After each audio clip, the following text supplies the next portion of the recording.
ଆଜିର ଯୁବପିଢ଼ି ଚାକିରି ପଛରେ ଧାଇଁଛନ୍ତି।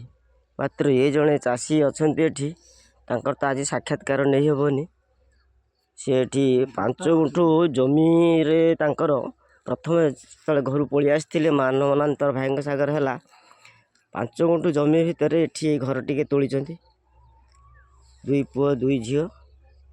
ଚାଷ ଏଠି ନିଜସ୍ୱ ସବୁ ଖଟିକି ଏମାନେ କରିଛନ୍ତି।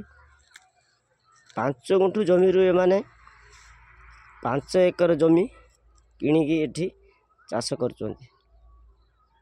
ଆମେ ମାନେ ବର୍ତ୍ତମାନ ଯୁବପିଢ଼ି ଯଦି ଚାକିରି ପଛରେ ନ ଗୋଡ଼େଇକି ଆମର ଯଦି ଜମି ଖଣ୍ଡେ ଖଣ୍ଡେ ଅଛି, ଏଇଭଳି ଯଦି ଫସଲ ଟିକେ କରିବା ଆମର ଉନ୍ନତି ହେବ। ଏବଂ କିଛି ରୋଜଗାର ବାଲାଙ୍କୁ ଆମେ ଆର୍ଥିକ ଅନାଟନରେ ଅଛନ୍ତି, ସେମାନଙ୍କୁ ମଧ୍ୟ କିଛି କର୍ମ ନିୟୋଜନ ସଂସ୍ଥାରେ ଯୋଗ ଦେଇ ଆମେ ତାଙ୍କୁ କର୍ମ ନିୟୋଜନ ଦେଇପାରିବା।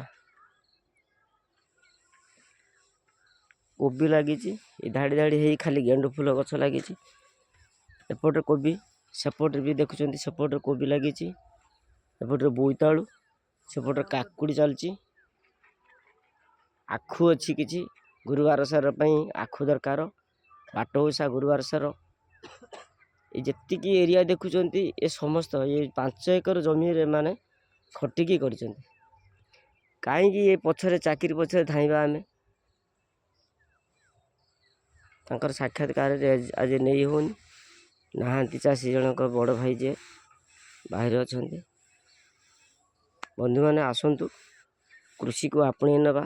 ଚାକିରିକି ପଛରେ ନ ଗୋଡ଼େଇକି ଆମେ କୃଷି କ୍ଷେତ୍ରରେ ଆଗେଇ ନେବା। କୃଷି ହେଉଛି ଜୀବନ ଜୀବିକା ଆମର। ଜୟ ଜଗନ୍ନାଥ।